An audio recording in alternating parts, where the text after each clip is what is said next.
Hello and welcome to my record room in sunny Los Angeles.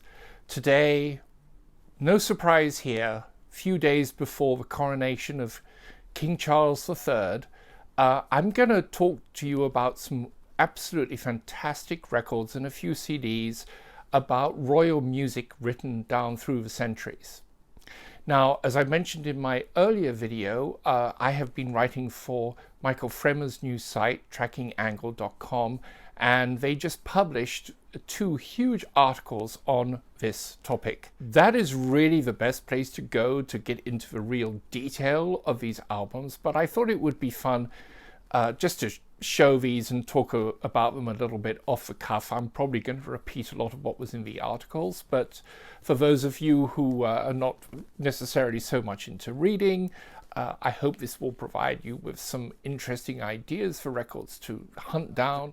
I'm going to begin with some records all to do with coronation music. So the history of the coronation service going way back is that there's always been a tremendous amount of music performed with huge forces of choristers, orchestras, trumpeters. I mean, it is the royal experience on steroids. You may think that the royal weddings are something special, but just wait until you see a coronation. And I'm actually very excited to see what's going to happen on Saturday. Just to get out of the way right up front, you know, I'm not a particularly strong supporter of the monarchy or anything like that. I think Charles is a complicated character. He's coming to the throne with a lot of baggage, and unlike his mother, who was crowned when she was a young woman, we already have a pretty good idea of him. Also, the world is very different from what it was in 1953, and certainly England's place within it is very different.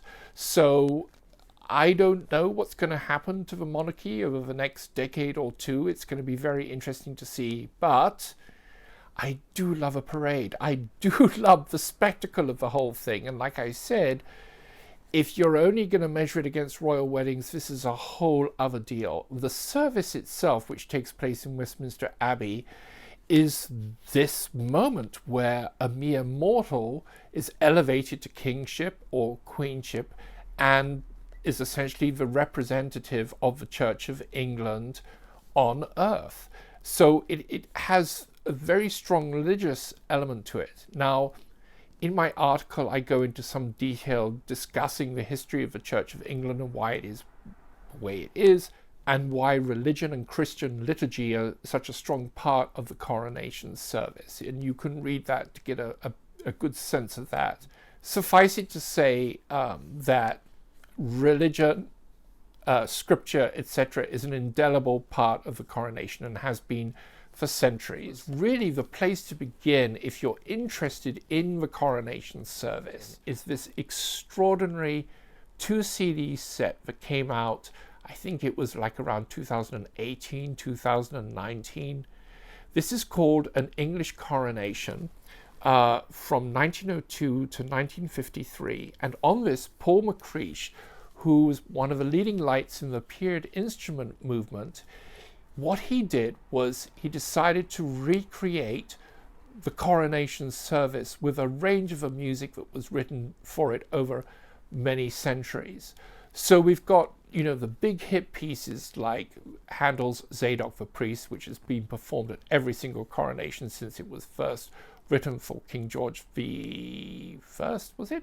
First or second, can't remember. I have to check on that. Anyway, that's one of the pieces. Music of Elgar, William Walton. But what he did was he put together a complete program, and he has a wonderful English actor, Simon Russell Beale, absolutely one of the great actors of his generation.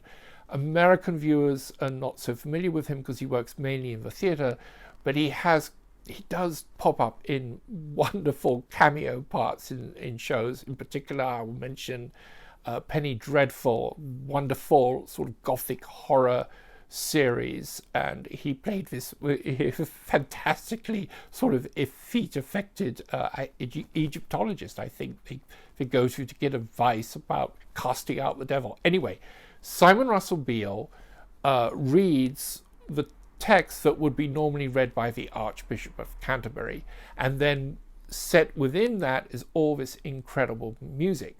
Now, what Paul McCreesh did was he put together a larger contingent of his regular players, that is the Gabrieli consort and players, and these guys are playing on period instruments where appropriate. And then he supplemented that with these kids, these school kids, who are part of what's called Gabrieli Raw. Gabrieli Raw is a program in which these kids, who are selected from schools all around the country, are trained by members of the Gabrieli consort and players, and then they feature in their performances where appropriate. So he gathered together a huge contingent of these kids to sing on this recording, and the results are absolutely thrilling. One of the early pieces, a piece that always features in the Coronation, it seems, is this anthem by Hubert Parry called I Was Glad, and it's just a massive celebratory song. At the beginning of the service, calling upon God to bless the monarch who is about to be crowned. The CD was mainly recorded in Ely Cathedral, which is a massive cathedral on the scale of Westminster Abbey. So it has these huge spaces. And what he does is he mimics what happened in the actual services, which is that the choir would start singing as they processed in. And he's managed to duplicate that in this recording, where you have his group of professional singers begin the anthem, and then the Gabrieli Raw, all these kids come in from the main body of the chapel. And then you also have the orchestra, supplemented by these amazing brass players. It's a fantastic sound. Anyway, this whole set is full of wonderful performances of all this music, and culminates right at the end with a new setting of the national anthem by a really fine British composer called David Matthews. And what he does is for the recession and the final singing of the national anthem at the end of the service, he starts his work, which is orchestral to start off with sort of quotations from the different pieces of music we've heard throughout the CD. And then that goes into his version of the national anthem, and it's with everyone singing their hearts out, and it's an absolutely splendid thing. When I got this and first put it on, I was just very moved by this. A lot of this music is music that I sung as a chorister growing up, and I guess within the context and everything, it's very moving, and of course it harkens back to my childhood and many happy hours spent singing in many church choirs as a kid and then as a young adult. So anyway, this is a splendid place to begin your exploration of coronation music.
moving on to some records now, and you can't talk about royal music, and specifically coronation music, without talking about the composer Edward Elgar. I mean, he just became, as it were, before he was the official music laureate, he was the unofficial music laureate. And one of the reasons that happened was of these works, the 5 Pom-Pom Circumstance marches. These are absolutely glorious reinventions of the march, of the art march, as it were. You know, composers had drawn on the march form and started to develop it within their own art music. And these works are just splendid. The most famous one being the first Pom-Pom Circumstance march, and that is famous because in the slow section, what they call the trio section, there is such a memorable melody which, when Elgar himself was composing it, realized how great it was, and he wrote to his friends and his publisher saying, "Boy, have I got a tune for you." And at the first performance, they had to re-perform this work, I think 3 times in total, because the public just went wild for it. And the king, King Edward VII, who was the son of Queen Victoria, had to wait for most of his life to get onto the throne. Remind you of someone? He said to Elgar after he had heard it, he said, "That is a tune. You've got to get some words, and then if you get some words to it, make it into a song that will travel around the world." And indeed it did. And that song is Land of Hope and Glory, which to this day is sung at every last night of the Promenade concerts in London, the wonderful BBC music festival that happens at the Royal Albert Hall. We used to sing it at school on our last day of term. I mean, it's just such a fantastic tune and just so rousing.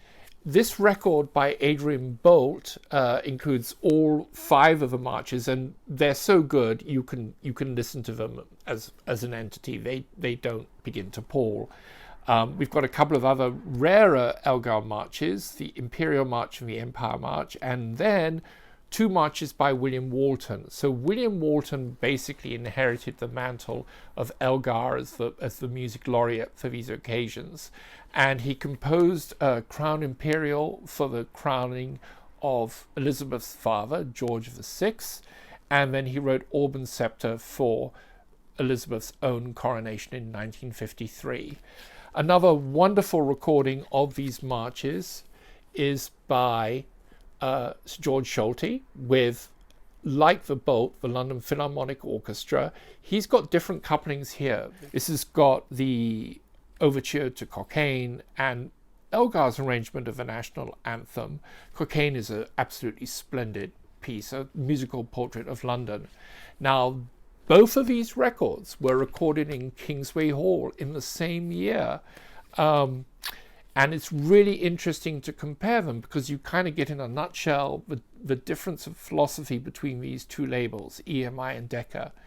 Decca had pioneered the so-called Decca tree, 3 microphones on a stand more or less above where the conductor was. Early Deccas were recorded that way. Over the years, they slowly added other spot mics within the orchestra to get a little bit more detail. It was a real purist approach, and the early Deccas, as I have discussed in other videos, these are just fantastic records. This one is recorded by one of the top Decca engineers, one of the top engineers anywhere, Kenneth Wilkinson, who made so many great recordings in Kingsway Hall amongst other places. Now, EMI tended to favor a slightly more mid-hall perspective. So you were sitting a little bit back further from the conductor, maybe a few rows into the audience for their recordings. But this record is done by what their crack recording teams, which is Christopher Bishop as producer, Christopher Parker as balance engineer. I love the EMI recordings every bit as much as Decca's, and they're not so well known, and especially in this period, which is the 70s. I think these were both recorded, so in 1977. this is a wonderful period for EMI. And I have to say, Adrian Boult, who in many ways was the epitome of the Edwardian gentleman. I mean, he even looked like Elgar with his fantastic moustache. I just love him in this music. And so this is my favorite version. The Schulte is a little bit more tight, so to speak, a little bit more drilled. Interestingly, the recording for a Kenneth Wilkinson is a little bit further back than sometimes we're used to in his recordings in terms of a perspective, but it's no less vivid. But anyway, if I'm going to pick between these two, I go for Adrian Boult. He's just got this music in his blood. It was interesting in this period, George Schulte really discovered Elgar and made a series of fantastic records of the First Symphony, the Second Symphony, which anyone who's not aware of them but who loves romantic music, you know, the great symphonies of Schumann, Brahms, etc. If you're looking for that kind of music, go look no further than the Elgar symphonies, which I think are every bit as good as the symphonies of Brahms. Moving on to another key Elgar work, and this is the Coronation Ode. And this is the first recording ever done of this work, and it's interesting. It came out, it was recorded in 1976, but it came out in 77, I believe.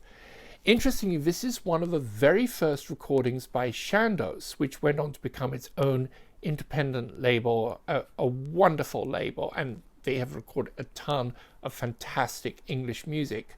But this was very early days, so it came out on RCA. At the helm of this recording is Alexander Gibson, a superb conductor responsible for a ton of great records, including a lot of English music. One of those very reliable conductors, along with people like Neville Marriner, Charles Mackerras. I mean, almost impossible for him to make a bad recording. And this is one of their early records, and it is very, very fine. It's a 2 LP set.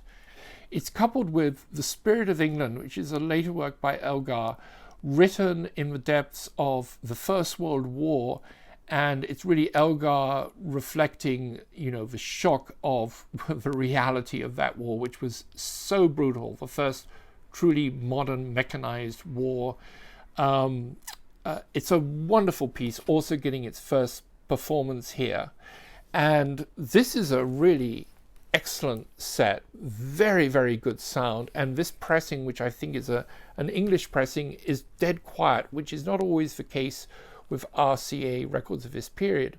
Now, the Coronation Ode was originally written for a special concert that was to take place, as I recall, I think the eve of Edward VII's coronation, but actually he got sick, so it was delayed and performed as was the coronation was postponed, and everything happened a few months later.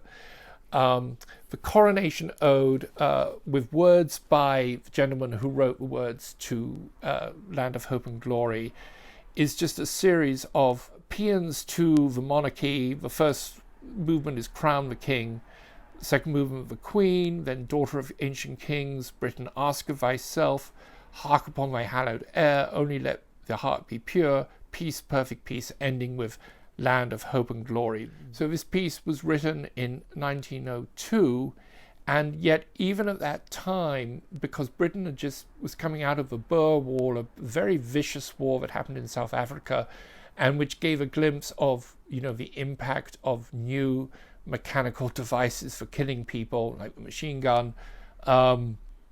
It gave a glimpse of what might happen in another big conflagration, and that is reflected in the words here. But beyond that, you've got a wonderful celebration of the role of the king.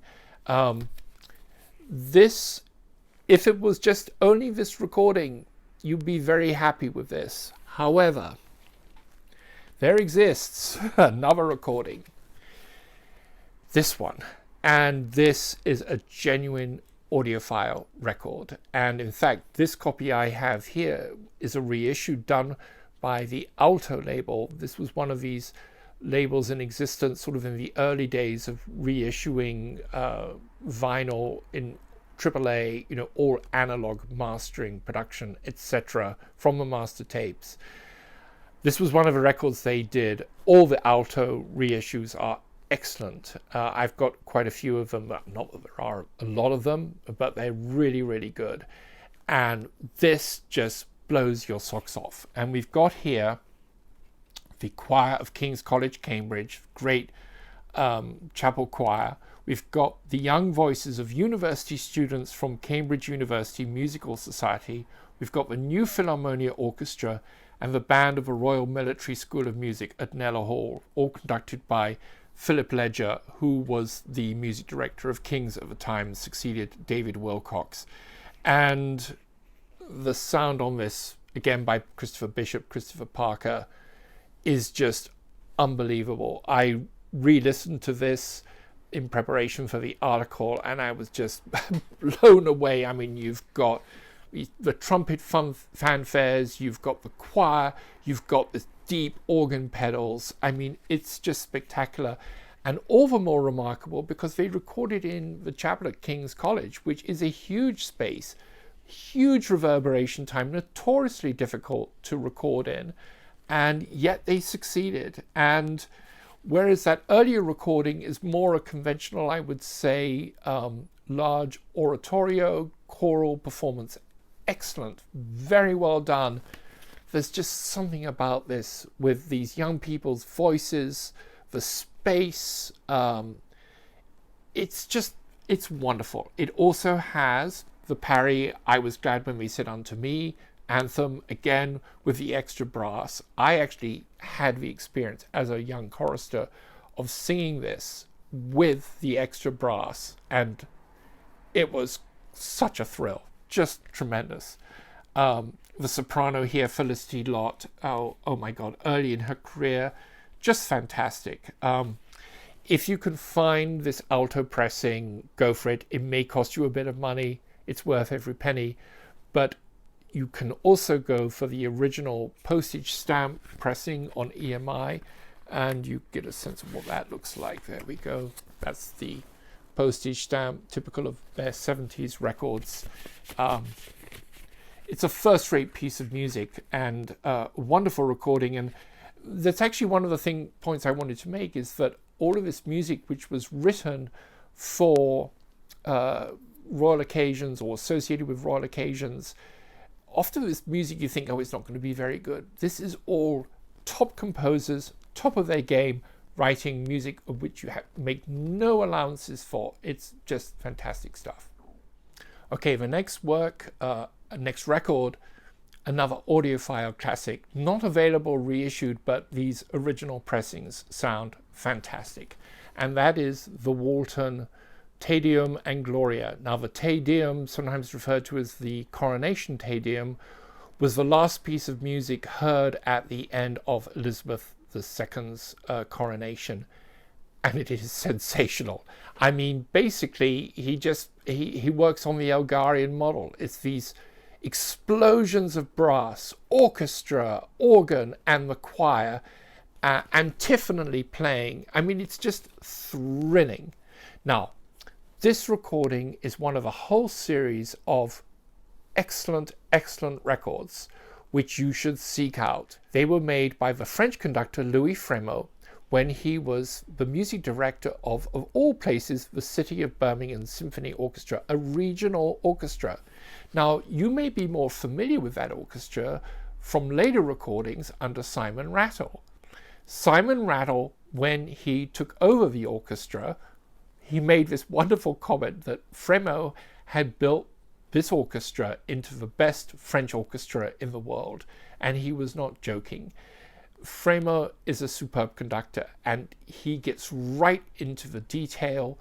He's all about bringing the detail in the score, which in these big English choral works you don't always hear. It can be sometimes sort of glossed over, sort of become a bit of a sonic mud. I've certainly heard performances like that of this repertoire, but no, he is very precise. And all these records that he made with the orchestra in the 70s, they're all terrific. I know several of them did feature on Harry Pearson of the Absolute Sound on his list of the best classical records out there. I don't think this one was on that list, which is kind of strange, but this is a tremendous record. It also features the Auburn Scepter and Crown Imperial marches, and then also a later work by Walton called Gloria, which is no less wonderful.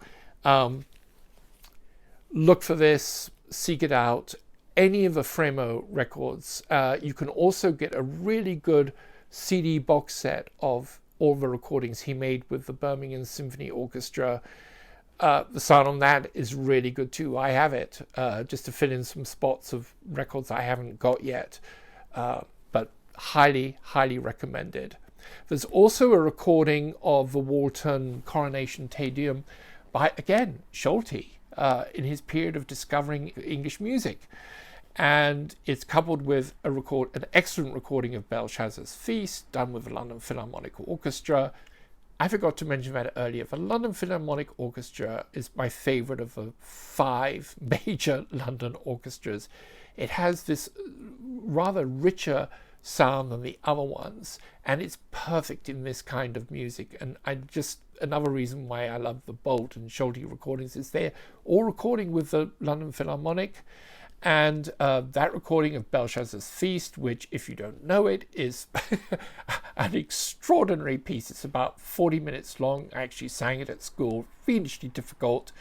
It is talk about updating the oratorio with sex and violence and all kinds of wonderful stuff. Very jazzy score. The old Andre Previn recording on EMI, to me, is still unequaled. Previn, with his background in Hollywood as a jazz musician, he just really relates to the Walton idiom and brings out all that jazziness. But the Schulte recording is very good, and the recording of the Coronation Te Deum is also very, very good, engineered by Kenneth Wilkinson again in Kingsway Hall, as I recall. So that's a good alternative, but yeah, go for this one.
Okay, we're now going to rewind the clock a couple of centuries to another quintessential piece of coronation music.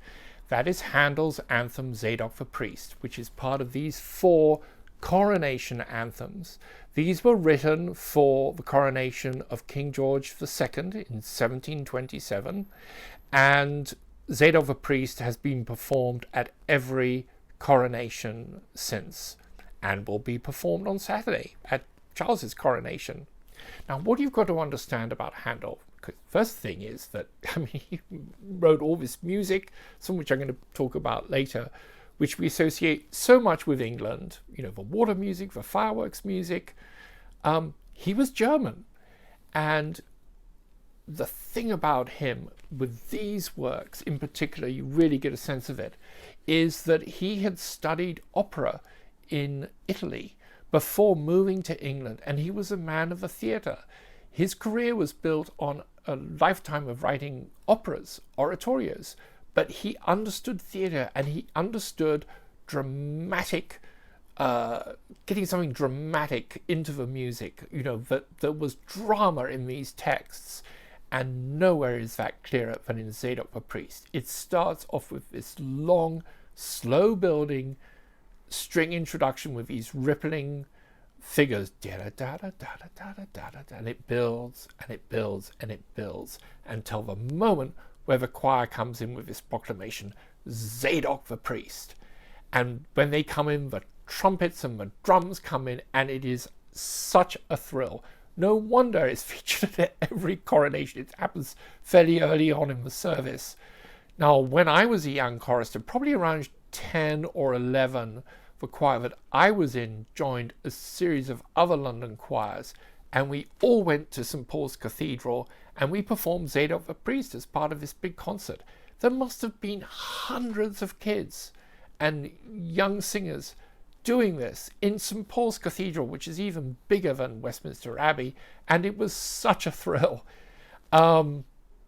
The classic recording of these coronation anthems is the one made in the 60s by the Choir of King's College, Cambridge, under David Wilcox. And for many years, that recording on Argo was kind of the standard one. It's a classic. I will say that now, when you listen to it, very well recorded in King's Chapel, I believe, it does sound a little bit more of its time. Some of the tempi are a little bit slower. You haven't got the awareness of period performance, period instruments. So that's why when this recording came out with Simon Preston and indeed the Choir of Westminster Abbey, this made such an impact because the orchestra was all period instruments. Now, Simon Preston, I've talked about him before, and certainly in my article on recording of Hurwitz Messiah, he was one of the great choir directors of his time. And while I was at university, he was the conductor of the Choir of Christ Church, Oxford. And I used to go and listen to them doing evensong whenever I could. I mean, that was one of the amazing things you could do at these colleges. You could just go in and hear a world-class choir any day of the week singing anything from Elgar to Britain to Palestrina, you know, anything. And they would just do this day in, day out, and it was just wonderful.